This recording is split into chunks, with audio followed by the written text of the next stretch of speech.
Assalamualaikum warahmatullahi wabarakatuh. Kesempatan kali ini saya akan membahas materi tentang tendensi sentral dan variabilitas. Apa itu? Oke, biar tidak berpanjang lebar, kita mulai bahas. Yang pertama di sini ada rata-rata atau mean. Nah, mean sendiri itu apa? Jadi mean sendiri adalah atau rata-rata adalah menjumlahkan data seluruh individu dalam sebuah kelompok dibagi dengan jumlah individu yang ada pada kelompok tersebut, atau menjumlahkan seluruh nilai dengan membagi banyak data. Nah, ini untuk rumusnya, rata hitung data tunggal. Di sini ada X yang ada garis atasnya itu ya. Ini bisa dibaca sebagai X bar nih ya.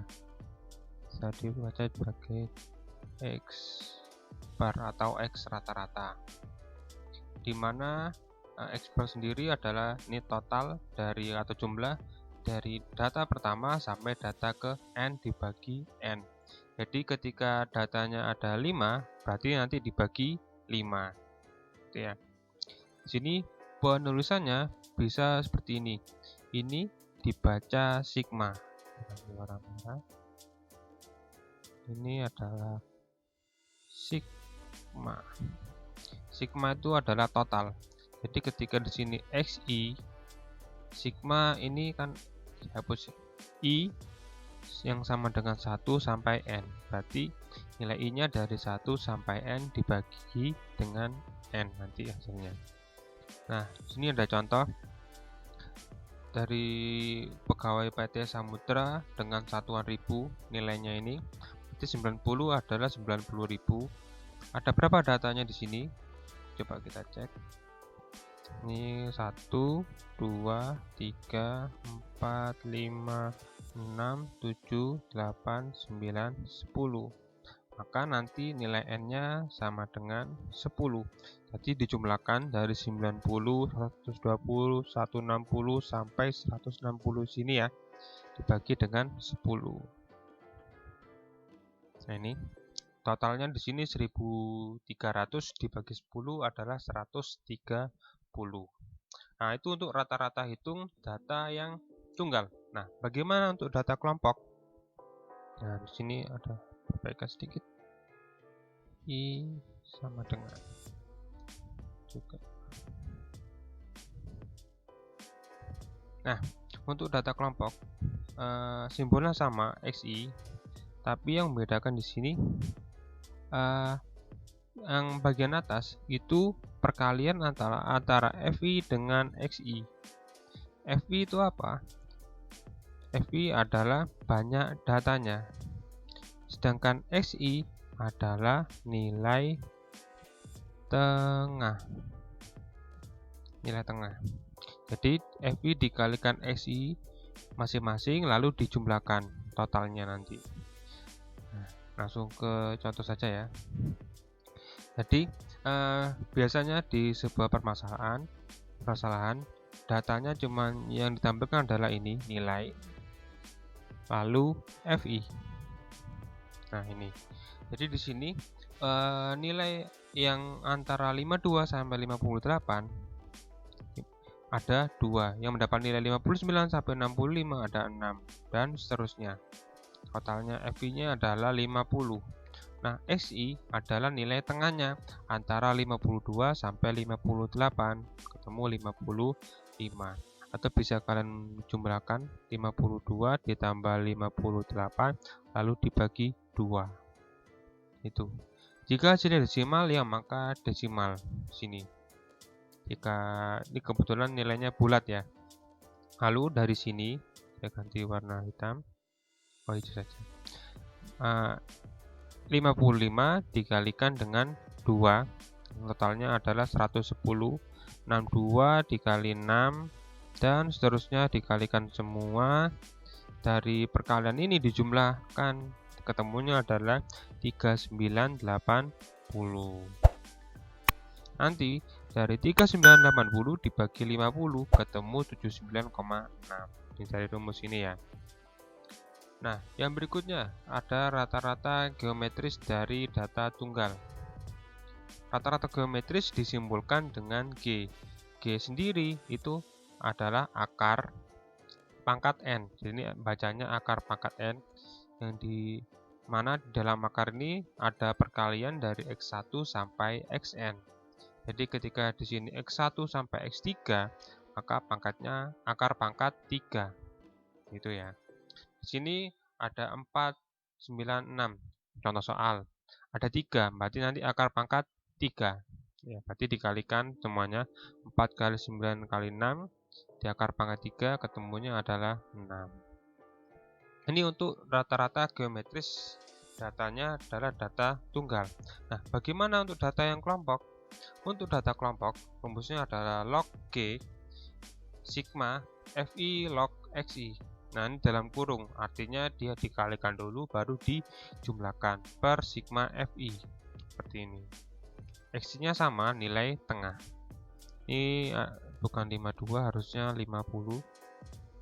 Ini datanya. Lalu yang pertama dicari dulu Xi-nya, caranya sama. Berarti kalau di sini 83, 80 tambah 86 bagi 2. Log Xi ini menggunakan kalkulator atau bisa menggunakan tabel log. Tapi biar mudah menggunakan kalkulator. Mari kita coba ya. Kalkulator. Log Xi. Di sini Xi-nya adalah 55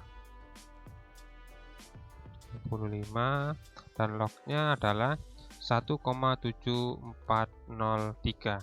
Sama ya. Dicari juga log 62, 69, 76 sampai 97.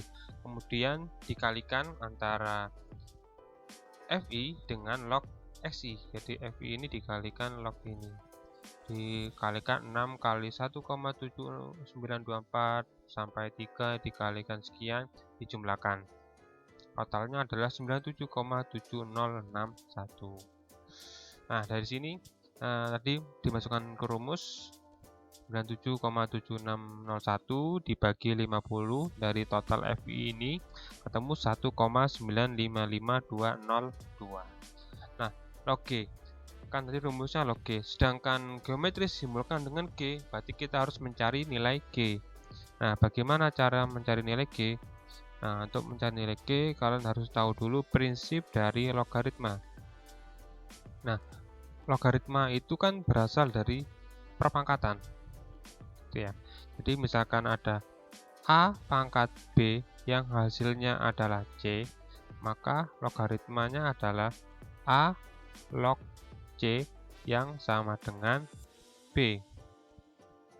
Jadi misalkan 3 pangkat 4 itu kan 81. Jadi 3 log 81 sama dengan 4. Jadi log itu mencari pangkatnya. Nah, ketika A, ini kan A-nya tidak diketahui, maka nilai A-nya sama dengan 10. Jadi misalkan log, saya tulis 100 misalkan. Ini sama saja 10 log 100. Seperti itu. Berapa? Nilainya adalah 2. Di sini kan nilai lognya tidak ditulis, maka A-nya adalah 10. Maka ketika dicari G, caranya adalah ini berarti 10 pangkat 1,955202. Jadi kita bisa menggunakan kalkulator ya. Mari kita coba. Nah, di sini dari nilainya 1, bisa di copy. Nilainya 1,955202. Lalu 10 pangkat, ini ada 10 pangkat. Nilainya adalah 90,19905, pembulatan 90,2. Ini ya. Yang berikutnya rata-rata harmonis data tunggal. Ini rumusnya H sama dengan N per Itu ya, 1 per X1 plus 1 per X2 sampai 1 per Xn. Itu ya. Oke. Contohnya di sini ada nilai ulangan 3 siswa 90, 80, 70, tentukan rata-rata harmonis. Nah, di sini kan 90, 80, 70. Berarti banyak datanya ada 3. Jadi 3 per 1 per 90 ditambah 1 per 80 ditambah 1 per 70 itu ya. Lalu 1 per 80, 1 per 90, 1 per 70 itu sama saja dengan pembagian. Jadi ketika 1 per 90 itu sama saja 1 dibagi 90. Nilainya sekian ya. Lalu dari ini juga dihitung, lalu dijumlahkan. Nah, nilai akhirnya nanti 3 dibagi ini ya, 0,0379. Ketemunya 79,16. Bisa coba sendiri. Oke, yang berikutnya itu tadi untuk data tunggal, rata-rata harmonis. Bagaimana jika datanya kelompok? Maka rumusnya nanti N per sigma, itu ya, sigma N per ini ya, sigma FI XI, di mana I-nya dari 1 sampai N. Nah, mari kita coba. Di sini ada sebuah data. Kebetulan tabelnya sama semua ya. Jumlahnya 50 sebelumnya. Maka tahap berikutnya kita harus mencari dulu nilai tengahnya. Nilai tengahnya caranya sama. Kebetulan datanya juga sama. Bisa kalian coba sendiri. Lalu tinggal dicari ya, berarti FI per XI. Berarti 55 ini dan 2 ini saling dihitung ya. Maksudnya 2 dibagi 55, 6 dibagi 62, 7 dibagi 69, sampai 3 dibagi 97. Lalu dari sana nanti dijumlahkan. Jadi setelah dibagi dijumlahkan. Oke, di sini ketemunya 0,6694. Berarti nanti dari FI ini kan 50. Berarti 50 dibagi 0,6694 ketemu 74,69. Nah, tadi tahap pada bagian A kita bahas, yang kita bahas adalah rata-rata. Yang berikutnya kita bahas median di sini. Median adalah nilai tengah dari kumpulan data yang telah diurutkan atau disusun dari data terkecil sampai data terbesar. Itu ya. Jadi jika data tidak diurutkan, maka kita tidak diperbolehkan mencari median karena aturannya harus urut. Nah, ini contohnya ada sebuah data acak. Maka langkah pertama harus diurutkan, lalu kita mencari median atau nilai tengahnya. Ini datanya ya. Kebetulan di sini nilai tengahnya antara 5 dan 6. Nih. Atau biar mudah.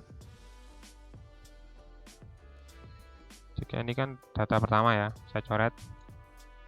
Depan belakang 1, depan belakang 1, depan belakang, depan belakang. Nah, tinggal di sini. Berarti yang kita ambil ini 5 dan 6. Ada 2 di sini ya. Karena datanya di sini genap. Maksudnya genap bagaimana? Kita hitung ya. Ini data pertama, 2, 3, 4, 5, 6, 7, 8, 9, 10. Ada 10 data di sini. Genap. Maka tadi kan 5 sama 6. Berarti 5 ditambah 6 dibagi 2, 5,5. Jika ganjil, langsung kita ambil saja. Di sini kan ada contohnya. Ada nih 2 sini, 2 sini. Jadi mudahnya kita bagi sama rata ya, antara ruas kiri sama ruas kanan atau sisi kiri sisi kanan, maka ditemukan nilainya adalah 5. Maka ini adalah nilai mediannya. Jadi nilai mediannya adalah 5. Nih, langsung kita pakai. Nah, ini untuk median yang datanya adalah data tunggal.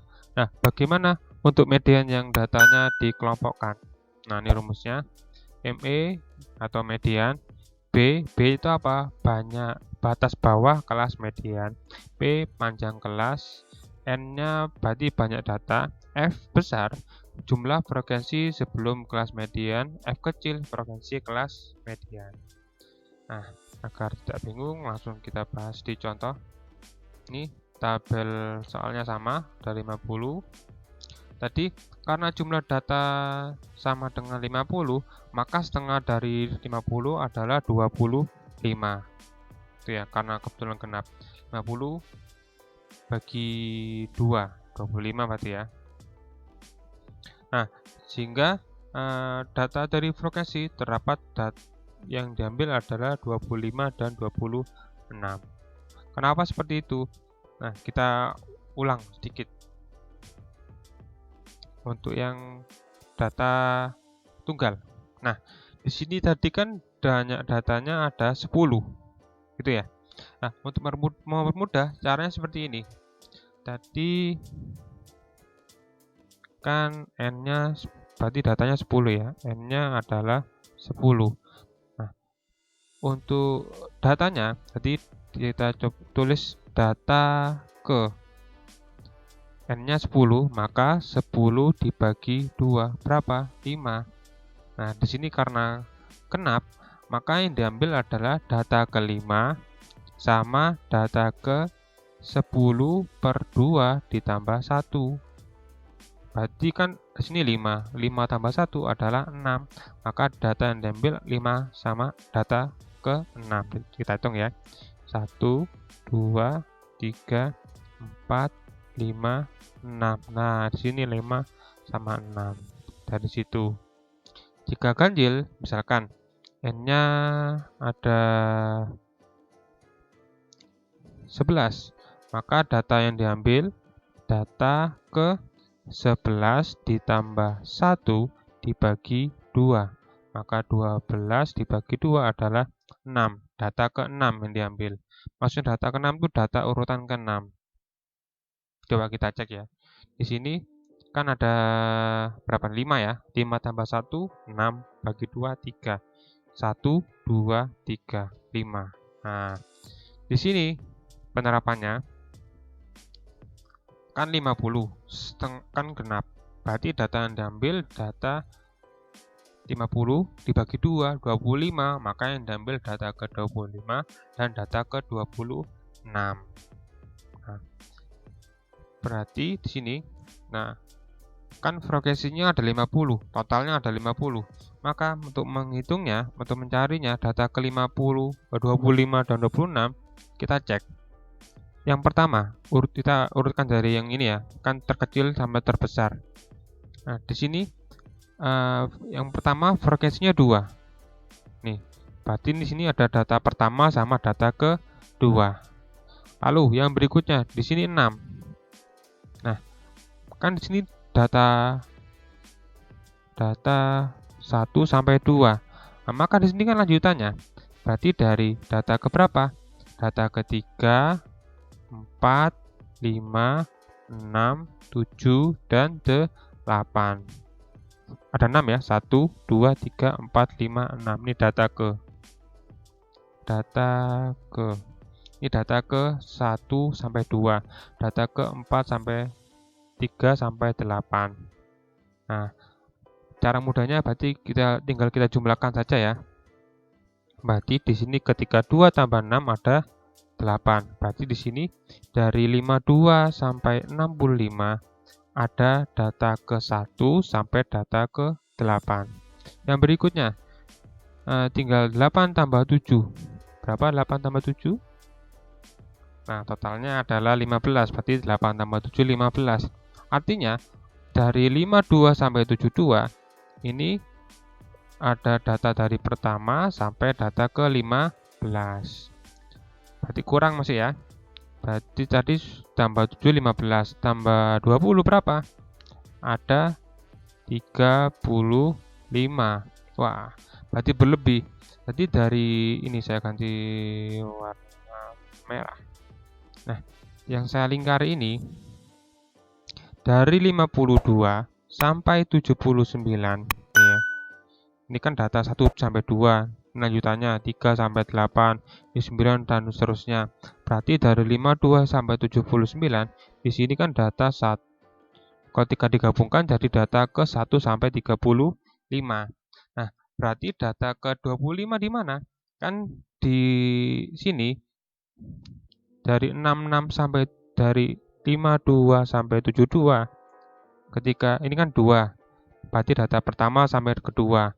Ketika ditambah 6, berarti data ketiga sampai ke 8. Ada 6 tuh ya. Yang berikutnya 7. Berarti kan sampai 15. Ya, masih berarti banyak datanya. Nah, ketika 20, berarti dari kan berarti data ke 73 sampai 79 ini berarti data ke 16 sampai 35. Atau gini biar saya buat mudahnya. Yang pertama data 1 sampai 2, gitu kan? 2 tambah 8 berapa? 2 tambah 6 berapa? 8. Berarti 59 sampai 65 data ke 3 sampai data ke 8. Nah, tadi kan 2 tambah 6 8. 8 tambah 7 berapa? 15. Berarti di sini 66 sampai 72 itu data ke 9 sampai 15. Berarti di sini 16 sampai 35. Berarti data ke 25 dan data ke 26 ada di sini. Ini ya. Ini saya warna biru. Nah, ini saya hapus saja. Saya lingkari. Ya, ini data ke 25 dan data ke 26. Itu ya, tadi sini kan tadi 15 ya.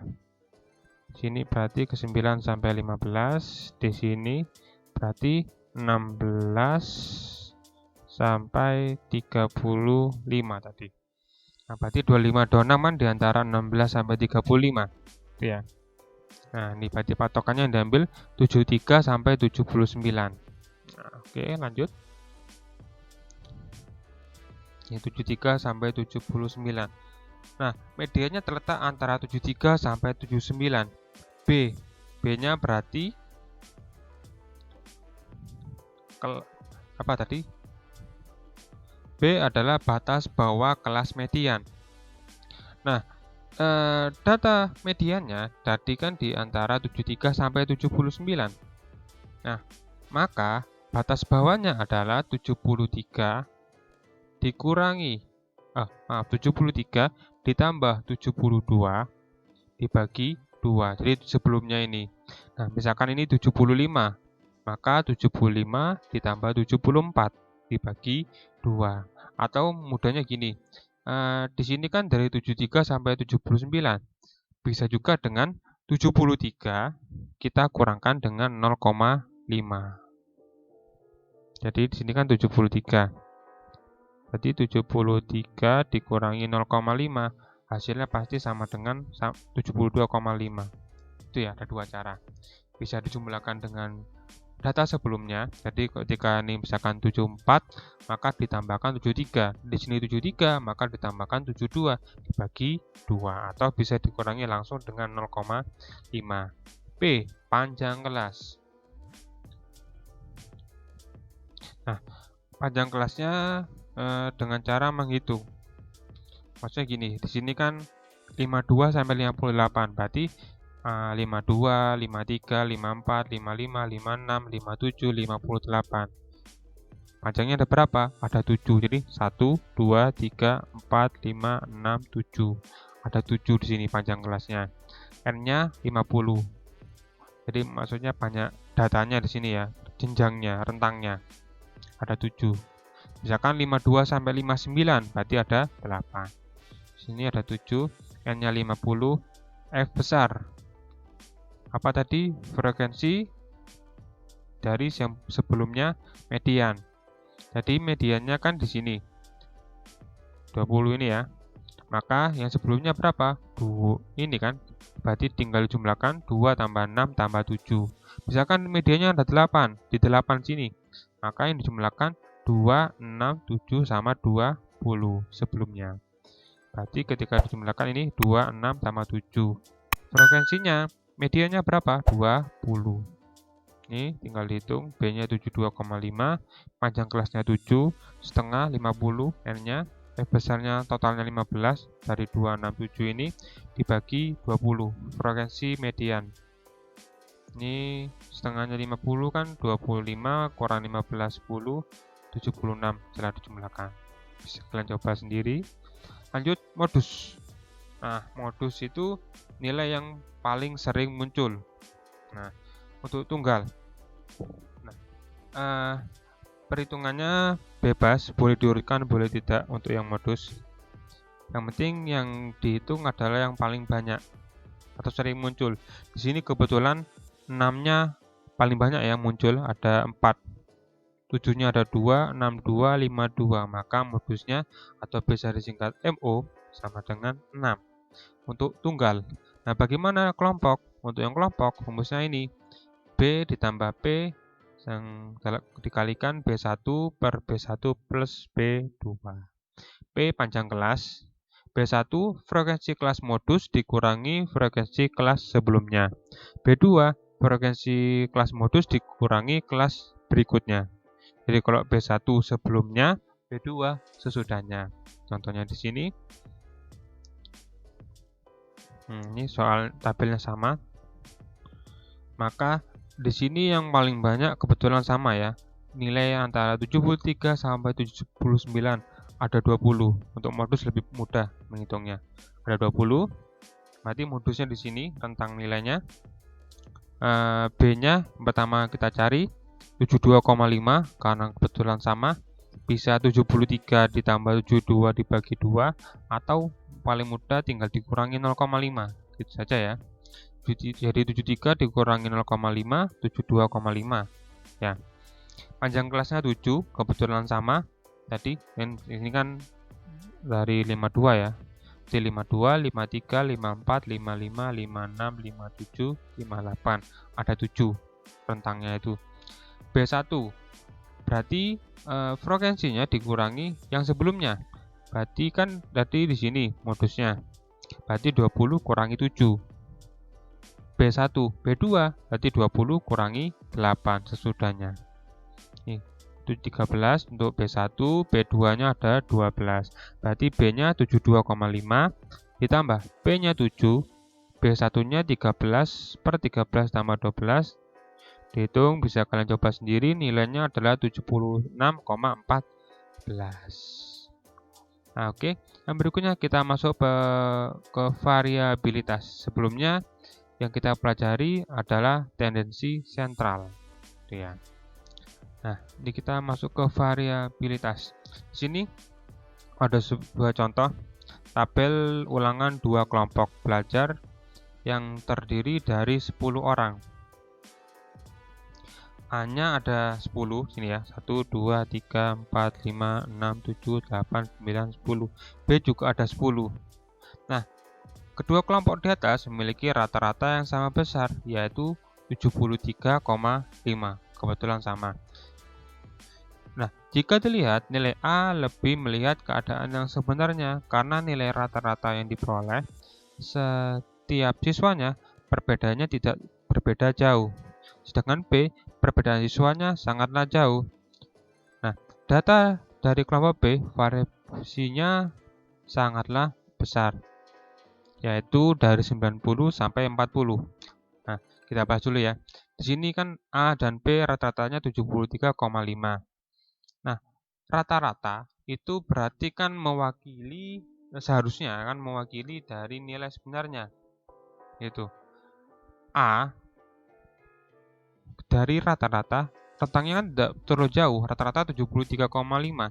Paling enggak dia mendekati lah, ada 75, 80, tidak lebih dari itu, masih rentangnya tidak terlalu jauh. Sedangkan yang B, walaupun dengan A sama, tapi jauh, dari 73,5 ke 40, ke 90, dan sebagainya. Ini bisa kalian lihat sendiri.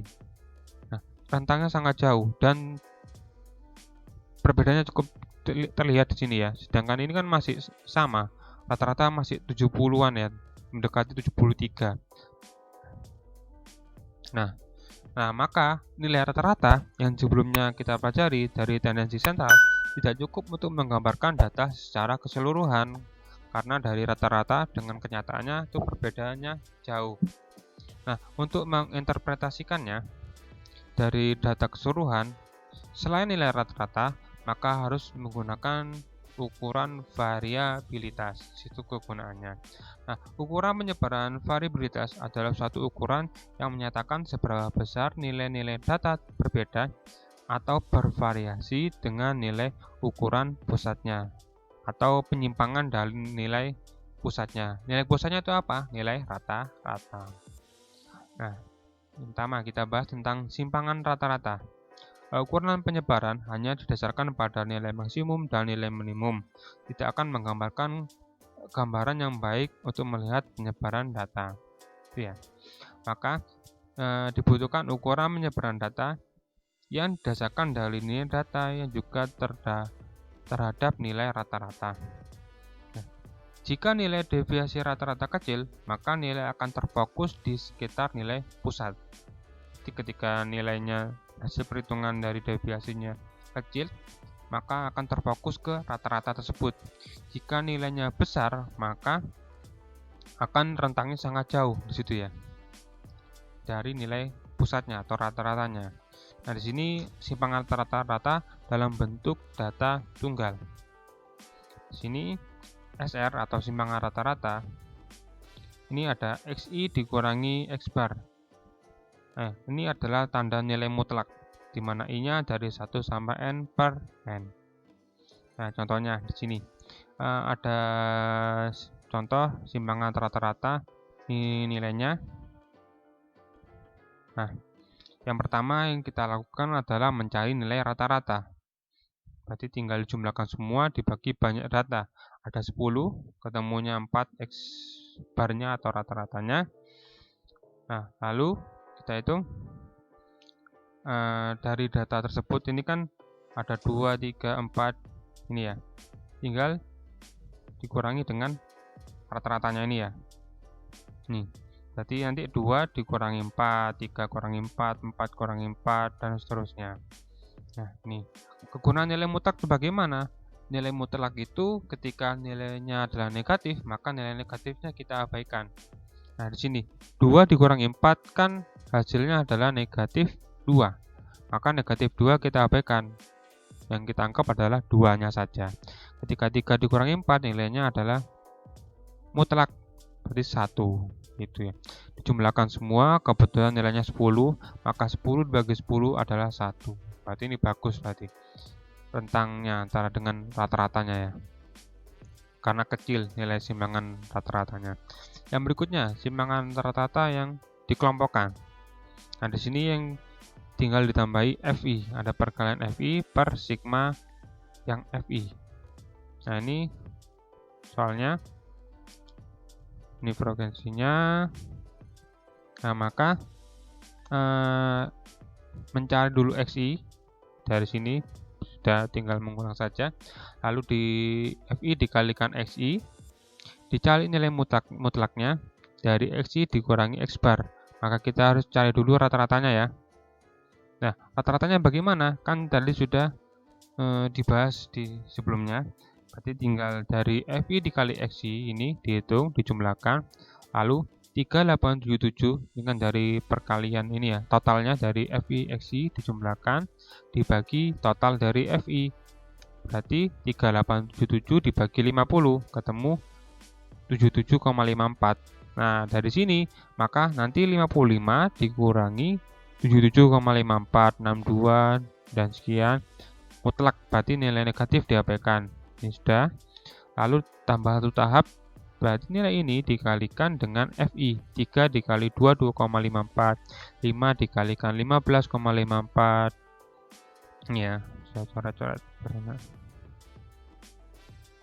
Nanti 6 nanti dikalikan 8,54 ini dikali ya. Dan seterusnya dijumlahkan. Nah, berarti simpangan rata-ratanya yang kita gunakan adalah ini. Nah, FI XI ini digunakan untuk mencari rata-rata. Nih, nanti ini dibagi ini, untuk simpangan rata-rata ini dibagi ini. Oke ya. Ketemu 8,4784. Berikutnya, standar deviasi. Standar deviasi atau simpangan standar dalam buku Subhana adalah sesuatu ukuran penyebaran absolut atau mutlak. Dapat digunakan untuk membandingkan suatu rangkaian data dengan rangkaian data lainnya. Simpangan standar adalah akar pangkat 2 dari kuadrat terhadap mean. Nah, ini kita bahas rumusnya. Ini simpangan standar atau standar deviasi yang belum dikelompokkan. Rumusnya S kuadrat itu variasi, S itu simpangan standar setelah di akar. Ini X dikurangi X bar kuadrat ya, lalu dijumlahkan per N. Contoh, hasil ujian akhir sekolah 10 orang siswa. Hitunglah simpangan standarnya. Nah, di sini rata-ratanya ketemu 7, maka kita mencari simpangan standarnya. Ini dari tadi kan datanya 6. Yang pertama ada 7 dan seterusnya. Dari data ini dikurangi rata-rata. Yang tadi 7, berarti 6 dikurangi 7 min negatif 1, lalu dikuadratkan. 7 kurangi 7, 0, kuadratkan. Lalu dari ini dijumlahkan, dari yang hasil kuadrat ini ketemu 22. Itu ya. Maka variasinya adalah 22 dibagi 10. 10 banyak datanya, 2,2. Untuk simpangan standar tinggal di akar. Akar dari 2,2, 1,48. Nah, oke, yang berikutnya simpangan standar data kelompok. Nah, ini contohnya. Nah, untuk ini rumusnya di sini ya. Di sigma FI XI kuadrat yang dikurangi sigma FI XI kuadrat per sigma FI per sigma FI dikurangi 1. Nah, perbedaan ini di sini ini FI dikali XI, X-nya dikuadratkan dulu, lalu dikalikan FI, lalu dijumlahkan.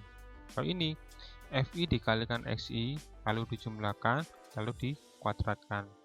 Sedangkan ini total dari FI dikurangi 1. Ya. Nah, sini kita bahas mencari dulu nilai tengahnya. Caranya sama dari tabel-tabel sebelumnya. Lalu dikalikan FI kali XI ini. Yang berikutnya XI-nya dikuadratkan. Lalu FI dikalikan XI yang sudah dikuadratkan. Jadi ini dijumlah dan ini dijumlah. Dan FI juga dijumlah. Nah, di sini tinggal kita masukkan akar. Berarti kita mencari simpangan standar. Itu ya. Itu standar deviasi. Kalau variasi tidak usah di akar.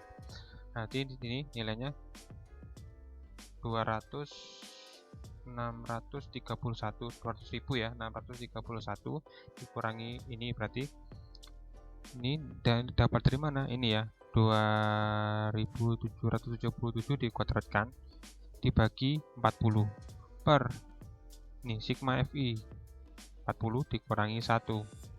Dan ketemunya adalah 14,1763391. Ini standar deviasi atau variasi. Nah, perbedaannya apa untuk simpangan rata-rata tadi ya? Jika simpangan rata-rata tadi digunakan untuk mencari rentang antara rata-rata dengan keadaan yang sebenarnya. Nah, misalkan di sini di sini kan rata-ratanya 77,54, sedangkan simpangan rata-ratanya 8,4784. Berarti nilai aslinya tidak akan jauh dari sekian. Berarti bisa plus nilai ini ditambahkan ini 8,4784 dan bisa dikurangi. Jadi nilainya antara situ. Nah, sedangkan dana deviasi kegunaannya nanti untuk membandingkan antara nilai satu dengan nilai yang lainnya. Nilai bagaimana? Nilai kelompok atau nilai individu dari suatu data. Ini lebih jelasnya untuk standar deviasi ada di berikutnya ya, di sini di koefisien variasi. Nah, koefisien variasi menurut Subhana dalam buku statistik pendidikan adalah perbandingan antara simpangan standar dan harga atau nilai rata-rata yang dinyatakan dengan persentase. Disimbolkan dengan KV, yaitu sama dengan S per X bar atau rata-rata, ini X kecil harusnya, dikalikan 100%. Nah, ini S simpangan. Contohnya, nilai rata-rata kelas matematika 3A 70 dengan simpangan standar 44,5, sedangkan 3B 60 dengan simpangan standar 5,1. Hitung KV atau koefisien variasi masing-masing. Jadi tadi kan 44,5 per 70 dikali 100% ketemu 6,4. Yang B berarti 5,1 dikali 100% ketemu 8,5%. Nah, dari contoh ini menandakan bahwa variasi kelas 3A lebih kecil, kan 6,4%, daripada koefisien 3B. Hal ini berarti nilai matematika 3A lebih homogen daripada kelas 3B. Ya, jadi standar deviasi nanti itu tidak bisa berdiri sendiri, nanti dia digunakan untuk tahap berikutnya. Biasanya di perhitungan lain akan digunakan di sini, gitu ya.